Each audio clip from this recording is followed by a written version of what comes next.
What's up out there, folks? This is Chip Towers of Dog Nation back with another Towers Take on Facebook Live. And I am so happy to be here and so happy that you guys are out there to talk about Georgia athletics, Georgia sports. We don't limit the topics here, though they tend to be very uber Georgia football. And for good reason. There's a lot of good things going on with Georgia football. Obviously, we're in the throes of recruiting. A fascinating recruiting period it is. Having had the early signing period for the first time this year, the actual signing day, which comes up this next Wednesday, is a little bit different. Sorry about that. Is a little bit different with a very limited number of players signing. I haven't looked across the Grand Divide, and I'm going to take your comments here, and I'm going to try to get them queued up here in a second. So I want you to come on and give me your comments. Tell me what's on your mind. This is going to be very much an answer questions kind of format tonight. There we are. I think we got you going. And hey, I didn't have the volume cranked up this time. Hey, there's a Patrick Allen Neesmith on there again, y'all. Say hello to Patrick. He is a Alabama fan, but he is also a friend, and he's loyal about coming in here. What he's doing is spying for the enemy. That's what he's doing. Kent Chipman is here, wants to know about new recruits. Kent, you must not come on here often. I largely leave the recruiting news to Jeff Sentell. Though we're at the point now where, I'm heavily involved, Seth's heavily involved. Seth was doing some recruiting work. Today I was earlier this week and some last week, and we'll all be involved on National Signing Day, even though it's my understanding, I guess, actually tried to reach out to Jeff before I came on here just to make sure I didn't miss any late developing news. Hello, Carlos, Aubrey Polk, Carlos Cardoza, who is, of course, on here all the time. Charles Kaiser, here all the time. Peter Jeffrey Wilson, Christopher Bradley, Crucell, Ricky Williams. Man, just a ton of you folks out there, and I appreciate it. It's such a different recruiting period with 20 signees already in Georgia's class, several early enrollees already. So you have a very limited number of targets. I don't know if you have or not, but I have been absolutely fascinated by the Rick Sandage recruitment. I don't care where Rick Sandage goes ultimately. I mean, obviously I would like it for Georgia, as you guys would, for them to sign him because they want him. And he's a 4-star defensive lineman from Concord, North Carolina. And let me tell you, when it comes to defensive linemen, particularly elite defensive linemen, you can't get enough of them. You can't have enough of them. I know nothing about Rick Sandage Jr. in being a great player necessarily, an impact player. But his mother, Keisha Sandage, is definitely an impact mother. And she has been fascinating to watch throughout this entire recruiting cycle, as she loves to go live. As any of us nowadays that has a phone can go live, on Facebook or kind of any Instagram or wherever you want to. You can video, and so she always does. So last night she puts up a video of Georgia's coaches on a home visit there. I think there were 6 Georgia coaches there, including Kirby Smart and Jonas Jennings. It appears shows up at a lot of the in-home visits, and she's just hilarious. And she kind of gives everybody, she breaks it down every day.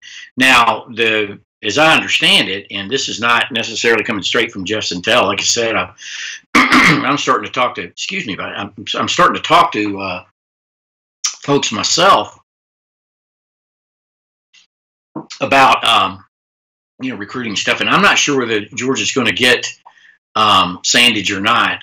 Certainly they, like I said, I really think defensive line, probably more than any other position, dictates the success of your team.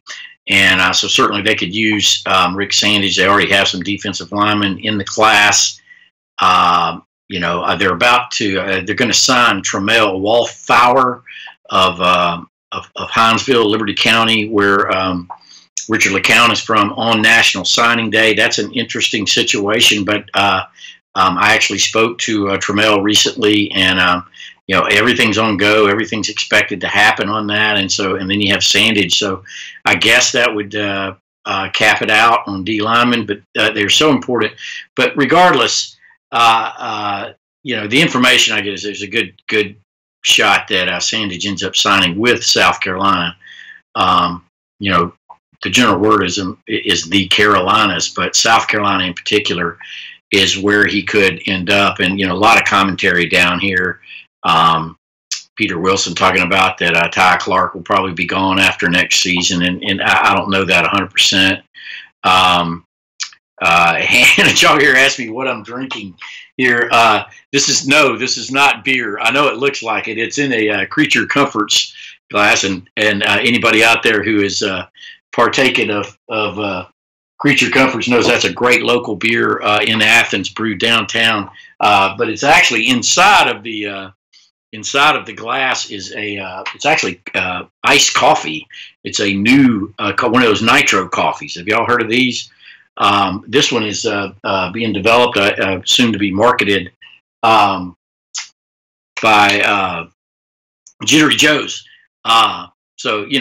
Hey, Creature Comforts, Jittery Joe's. We're uber local here. That's certainly Athens. And anyway, back to Sandage. That's what I'm drinking. It's not beer. You have people asking here. I was told I can't drink beer on the show, and I don't. So, but I would if I could. Maybe if there's a great beer company out there who wants to sponsor, we'll do that.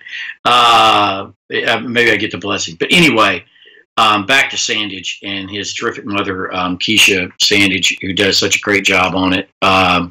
She was talking about the Georgia visit, and she said how they're making it hard for Junior to make a decision. And I think the reason she says that is because, I think deep down and everything that the Sandage family has always thought they were going to South Carolina. When she says they're making it very hard on Junior to make a decision amid a Georgia coach's visit, that tells me that South Carolina is probably a little bit of an edge. I mean, we're at the point in recruiting where you're reading, we're reading everything in. Somebody here says yuck. It's not yuck. It's actually very delicious coffee. Thank you.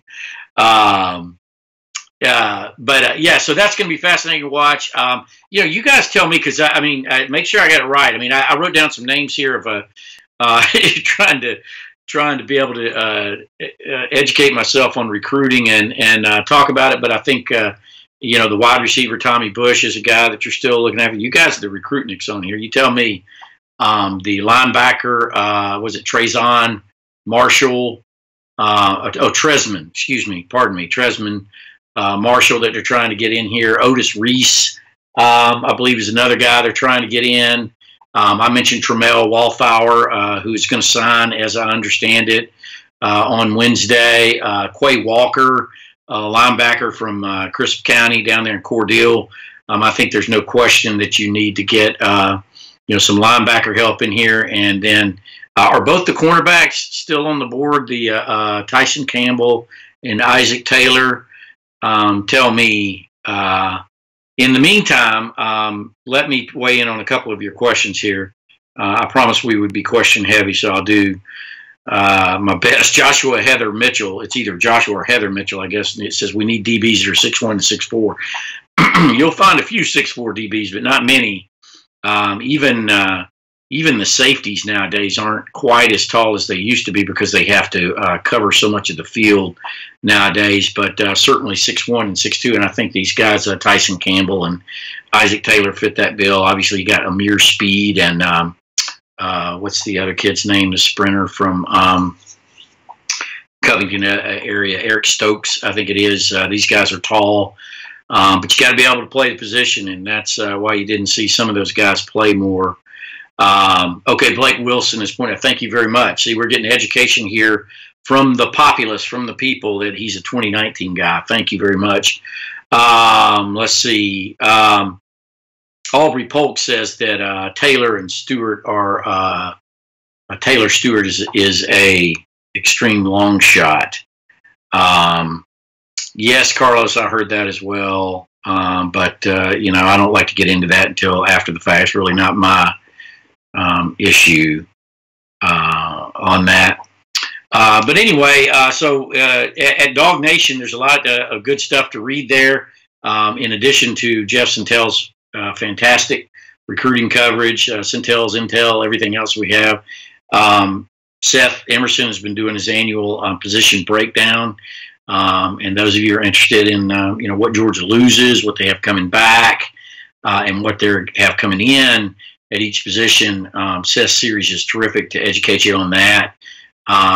You know, what happens often in that particular situation, we all tend to focus on starters lost and starters returning, but it's really those guys in between that are can really have a big impact on your team. Certainly, there are a number of freshmen who are going to come in, higher number than it used to be generally, that are going to have an impact. And certainly when Georgia has a, you know, a number 1 ranked class or number 2, whatever it is as of today, going back and forth with Ohio State, you're expecting to get a lot of impact from that class. But generally, you know, it's the guys you got coming back, whether they're returning lettermen or red shirts, that are generally going to have the biggest impact on your team. And I think now, based on what I saw from Georgia's secondary, I mean, I think Georgia really bit the bullet in the secondary and redshirted some guys and didn't play some guys that otherwise might have been on the field in another year, just because they're needing to build some depth in the back end of the defense, and I think they're trying to do that. Alvin Carver Jr. asked about any good junior college transfers for us, and I have not heard anything about junior college transfers. Generally, they don't like to, you know, programs such as Alabama and Georgia don't like to go the junior college route. Every once in a while you do if you need instant depth, and obviously it worked out well with Javon Wims. I profiled him last week as my NFL draft profile. Today, my NFL draft profile is Nick Chubb, who I saw this past weekend over at Town Center Mall in Kennesaw. His mother and family were over there, and you know, we'll profile another Georgia draftee next week. So that's going on as well. A couple of comments on here about my Stetson Bennett article. I appreciate that. We're also, in fact, I need to make a call for this.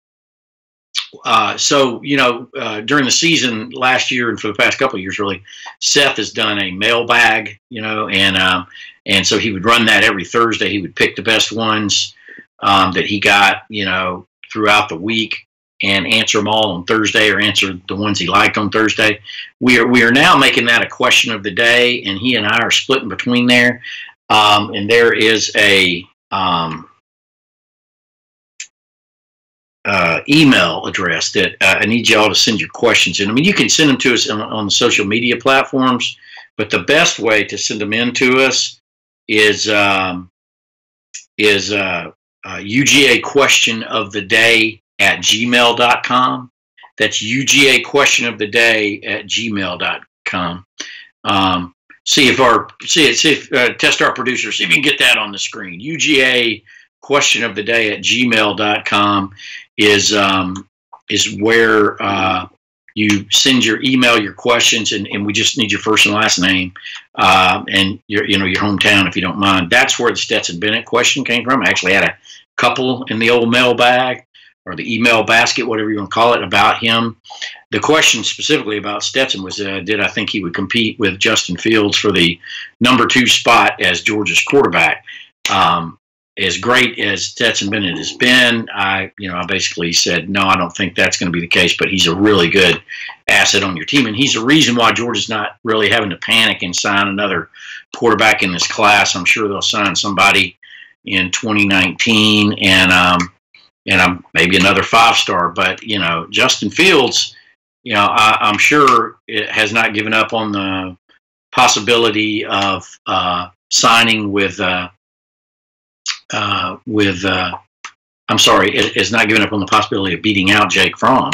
And how many of us expected Jake Fromm to beat out Jacob Eason last year, right? So I think it would be a tall task for Justin Fields or anybody. I definitely think they'll have a Justin Fields package.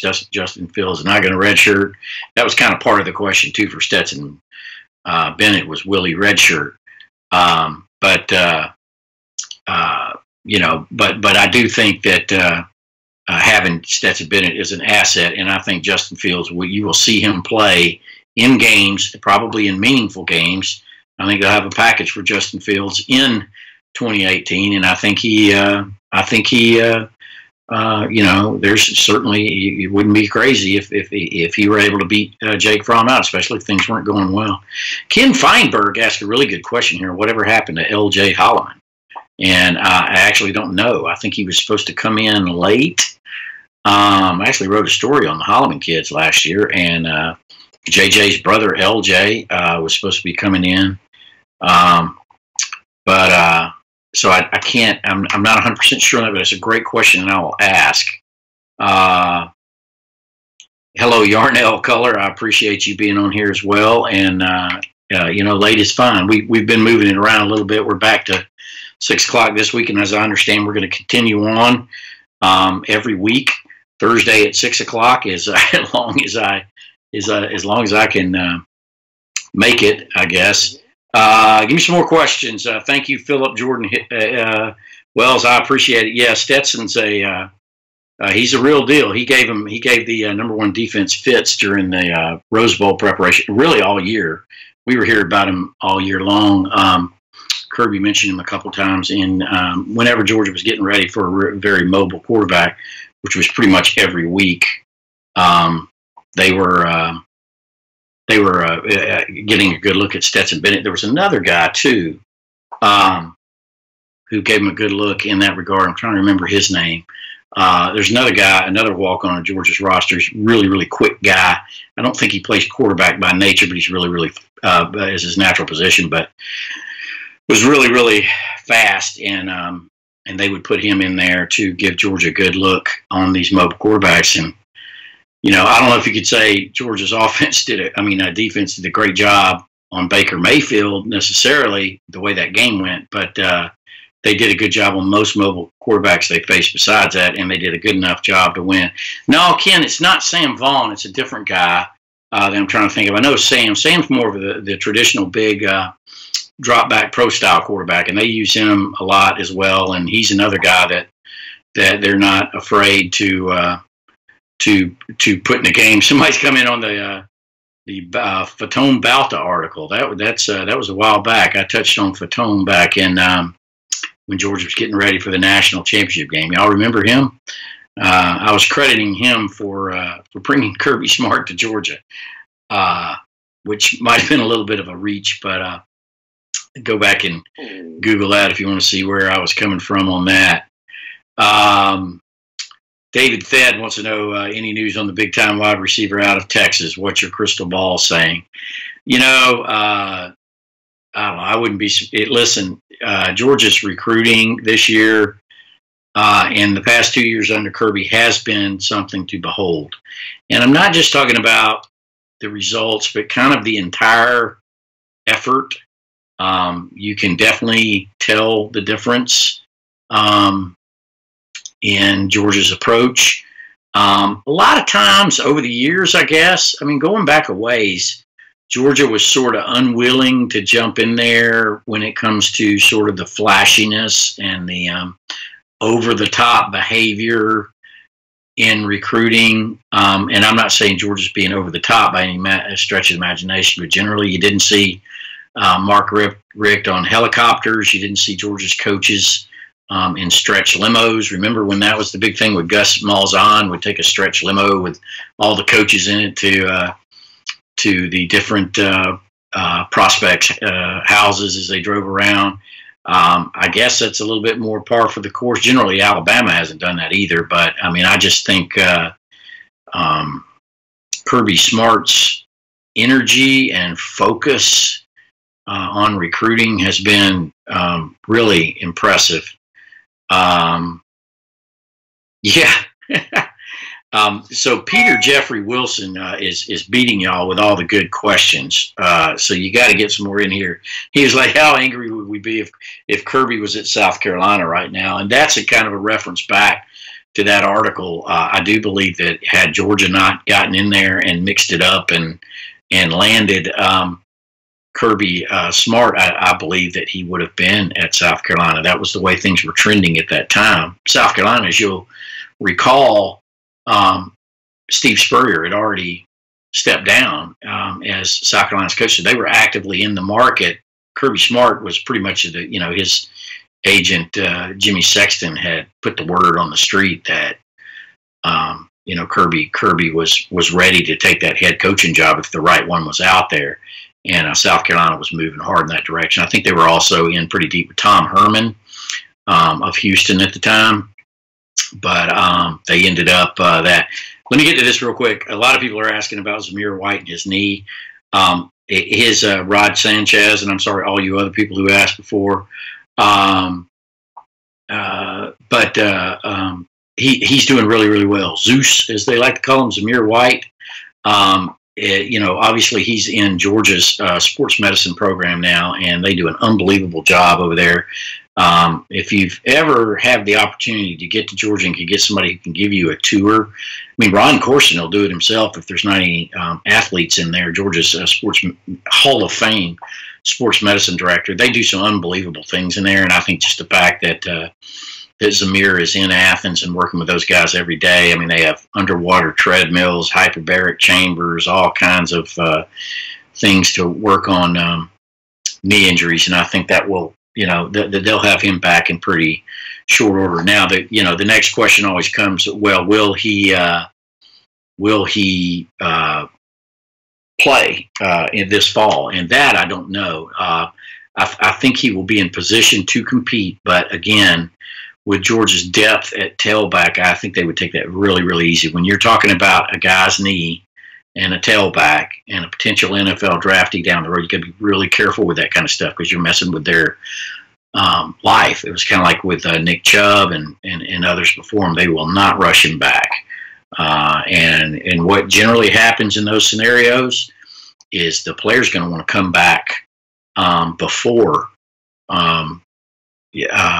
the doctors and coaches want them to. I mean, they're going to want to play. They're going to want to compete. We get them every week. I'll touch on it briefly. Scott Mays is asking about D'Angelo Gibbs. Others, is he coming back? I assume he will. The only thing I have to go on, that's anywhere in the neighborhood of concrete, is one, he's not enrolled now, and two, his cousin J.R. Reed says he'll be fine and he'll be back. Beyond that, I can't tell you. We saw Trent Thompson not be enrolled in the winter semester and be able to get his eligibility back and come back. I suppose that's on the table for D'Angelo Gibbs. This is not a simple thing. So what he does between now and summer semester, I guess, will dictate whether he's back or not. And I just don't know, and they're not going to talk about it. Scott or Denise Teston ask, will Natrez Patrick still be with us? This comes up every week. I don't mind answering every week. I think he is. We haven't been given anything definitive, but clearly Kirby Smart wants him back for 2019. There would be a scenario where he could enter some kind of supplemental draft if he wanted, but he was getting treatment around the national championship game, and whether he's come out of that treatment, I don't know or not. But then the question becomes, what do you do with Georgia's discipline protocol? On the surface, his fourth encounter would have been a dismissal, but it looks like that's changed a little bit under Kirby, and the University of Georgia has changed their entire policy not just for Natrez Patrick, but overall. And so, I mean, I expect every indication I get is that he'll be back. Get some more questions here. How is Jaden Hunter looking? Really good. I mean, I didn't see Jaden playing a whole lot, but I know he dressed out. I know he's dressed out for the national championship game and the Rose Bowl, and I think he's a good-looking athlete with a great pedigree. Obviously, his father, Bryce Hunter, played here. I've actually got a picture of him back there, but it's just a cool picture that a friend took, and I think he's a really, really good player, and I think he might contribute at inside linebacker. He made outside linebacker too, but definitely I think he'll fit in an inside linebacker, which brings us up to Warren Smith asked about Nate McBride. McBride played on all kinds of special teams this year. That's usually an indication when you're getting on the field in any way, shape, or form. They're usually going to be in the mix pretty quick, and I would think that would be the case for McBride and Tay Crowder and a few of those other guys. Let's see. Aubrey Polk wants to know if Mark Webb is staying in corner this year. I have not heard any indication of him moving back to receiver. I actually think Georgia's in pretty good shape at receiver, and there's a couple of guys over there we didn't see a lot of this year that I think we'll see more of next year that they may feel good about. Hello, Stan Scarborough. I appreciate your greetings. Philip Wells wants to know if Tay Crowder is a contender to take a starting spot. I would think so. Dante Thomas wants to know, with all the O-linemen on the roster, could we see a possible rotation system? I doubt that. We used to rotate linemen a lot, when I was coming up through athletics and football and everything, but they just don't do it much on the college level. And I think it's pretty clear that Sam Pittman likes to stick with a 5. I think he maybe had 7 that played last year. And, think about it. Dyshawn Sims was a starter. And then, as we got heavy into the season, we didn't see Dyshawn very much. Campbell Vaughn asked about my thoughts on Mark Fox and the basketball program. Well, I think it's just January, early February, that is, and so you got to give it time. But I wrote this week. I answered it in a mailbag question that I think it's pretty clear that if they don't get to the tournament this year, and Greg McGarity has never said tournament or bust. We cornered him at the board meeting earlier this week about that. And he said what you thought they would say is we're only 10 games left in the season or whatever, so they'll wait till the end of the season. Brandon McEachern is here. Hello, Brandon, ladies and gentlemen, former manager for the Georgia football team, so he probably knows more than we do, but he's going to be nice and ask a question. Do you see a drop off at left tackle? And he goes ahead and interjects, I do early on, but I think as the season on, the position will get signed. Yes, I think one of the underplayed stories of the season, that's our fault, is that Isaiah Wynn just had a fantastic year at left tackle. I read somewhere in one of these NFL draft summaries that maybe he didn't allow a sack. I know he didn't, and I don't think he did in the postseason. Which is saying something. The SEC championship, Oklahoma and Alabama. I don't know that that's 100% true, but he was fantastic. We're all assuming that Andrew Thomas will move to left tackle, which will open up the right tackle spot, possibly to Isaiah Wilson, the huge kid from New York, from Brooklyn. I don't know that that's the case. You never know. They also had Big Ben Cleveland playing right tackle a lot before he moved down and played guard. So you could. Solomon Kinley could move back up at right guard. He could go back out to right tackle. There's just so many scenarios, and they probably don't know. I mean, they'll let them compete that out. The thing about it is everything's not static. These players get better, so from one season to another, everything could change. And then there's all those guys that haven't played. Bo Rowell, I don't know how that's pronounced, wants to know about the 2 remaining assistant coach positions. They've hired one. He wants to know what's the chance that Kevin Butler is hired as special teams coach. I don't think that's going to happen. But I've been meaning to check with Kevin on that. I mean, he was a student assistant the last 2 years, and I would imagine he'll go back to, he has business outside of what he did with football, in addition to being a student these past couple of years. So I'm not sure what I'll do. I will check on that for you guys. So we're down to 1 minute. Gary Salter wants to know, will Walter Grant start at linebacker in 2018? I would think so, yes. Last couple of questions. Trip Davidson also says, can't wait to see Walter Grant in Unleashed. I think he's a great player, and he's going to be a great player. Any drop off at running back? I don't see much there, not with DeAndre Swift. That's from Tony Fedor. Let's see. That's about it. I need to wrap it up here. Like I said, we'll be back every Thursday.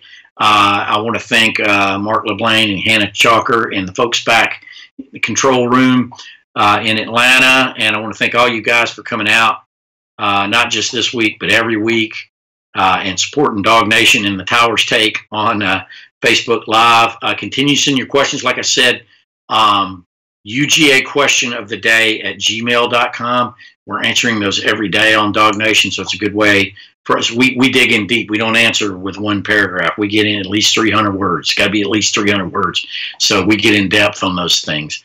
Yes, DeMarcus Hayes will probably be a contender. So that's all the time I've got. I need to wrap up here. Thanks again. Go to dognation.com or get the Dog Nation app and read everything we got there. It is worth your while, I promise. Thanks, y'all.